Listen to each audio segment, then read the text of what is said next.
Good morning friends, मेरे channel में आप सभी का स्वागत है। आज हम बकरी को स्टार्टिंग पीरियड में किस प्रकार से शुरू किया जाता है उसके बारे में जानेंगे। कम से कम बकरी से कैसे शुरू करना चाहिए, क्या कहाँ खर्च करना चाहिए, इस बारे में हम लोग जानेंगे। कम बकरियां से फॉर्म को स्टार्ट करना चाहिए और धीरे धीरे फॉर्म पर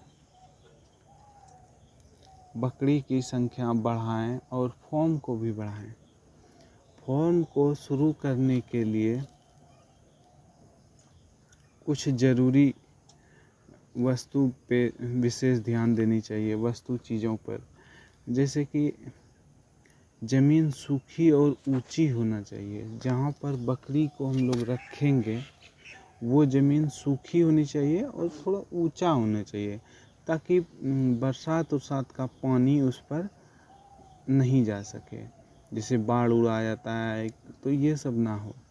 वहाँ पानी पीने की सुविधा हो, मतलब बकरी को पानी उनी देने की अच्छी सुविधा होनी चाहिए।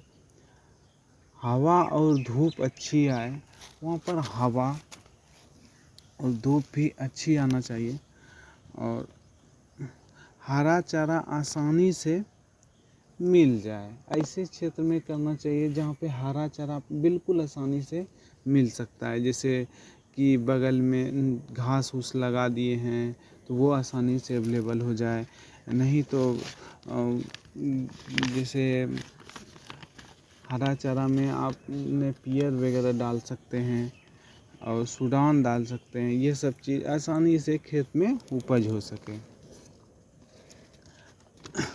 ये तो हो गया फॉर्म शुरू करने के लिए किस तरीके का वातावरण चाहिए, कैसा माहौल चाहिए, कैसा ज़मीन चाहिए। अब देखिए, अब बकरी को रहने के लिए शेड का निर्माण करना पड़ता है।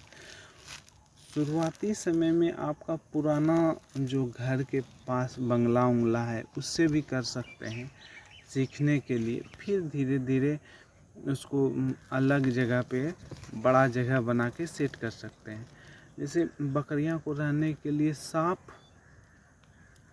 जगह और हवादार जगह होना चाहिए। साफ भी होना चाहिए, हवादार भी होना चाहिए। ध्यान रखना है इसमें कि बारिश का पानी अंदर में जमा नहीं हो और ज़मीन गीली नहीं होनी चाहिए, ज़मीन सूखी रहना चाहिए। अगर पानी बारिश का उसमें नहीं जाएगा तो गीली होगी नहीं, वो सूखी रहेगी। अगर बकरी पेशाब करती है, मैगनी करती है तो उतना गीली नहीं होगी, उसके लिए भी उपाय है। लेकिन शुरू में कम से कम में खर्च में करना चाहिए। गर्मी एवं ठंडी से बचाया जा सकता है।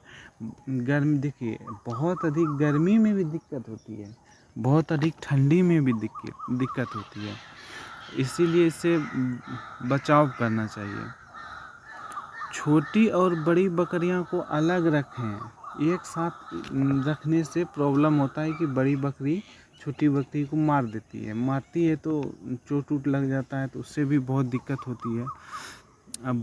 अब रहा बकरी का चुनाव। देखिए, बकरी के अच्छे नस्ल का चुनाव हम लोग को करना ज़रूरी होती है, क्योंकि शुरुआती समय में आप स्टार्टिंग टाइम में 5 से 10 फीमेल बकरी और एगो मेल रख के स्टार्ट कर सकते हैं। और इसमें कोशिश करना चाहिए देसी ब्रीड पे काम करें। मतलब स्टार्टिंग टाइम में देसी कहने का मतलब हुआ आप जिस क्षेत्र के हैं उस क्षेत्र के लिए बकरी कोई सरवाइव ज़्यादा करता है। जैसे कि हम लोग बिहार के लिए हैं तो बिहार में ज़्यादातर ब्लैक बंगाल से शुरू होती है।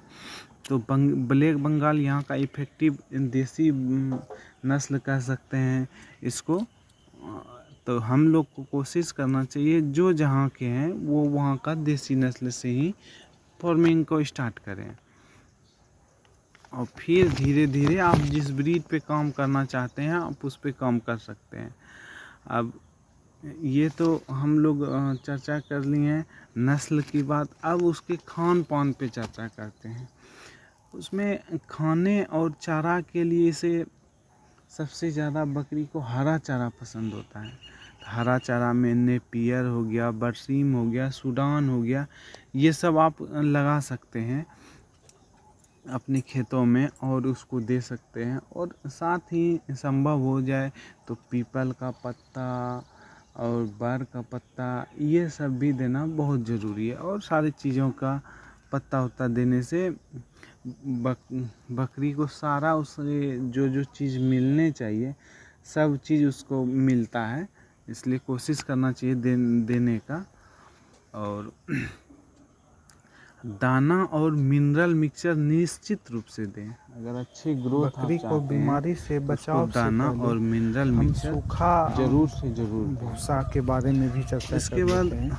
सूखा भूसा में खास बकरी करके को हम लोग बीमारी से सूखा चारा में सूखा भूसा ज़्यादा प्रयोग होती है। जैसे सूखा भूसा में आपका आ गया मसूर का भूसा, दलहनी भूसा में मसूर का भूसा और खेसारी का भूसा, अरहर का भूसा और मूंग का छिमड़ा जिसको हम लोग कहते हैं, ये सब प्रयोग होती है। साथ में गेहूं का भी भूसा प्रयोग कर सकते हैं आप। लेकिन गेहूं का भूसा खिलाने से उसमें फ़ायदा बहुत कम है। आप इसको लरवा का जिसको कुट्टी हम लोग बोलते हैं उसका भी सानी आप दे सकते हैं। इससे भी फ़ायदा ठीक ठाक है इंसान को। इसलिए इन सब का प्रयोग आप सूखा चारा के रूप में कर सकते हैं। अब बीमारी से बचाव के लिए समय समय पर टीका लगाएं, कीड़े मारने की दवा दें, साफ़ पानी दें और शेड को रोज़ाना साफ़ करें। थैंक यू दोस्तों।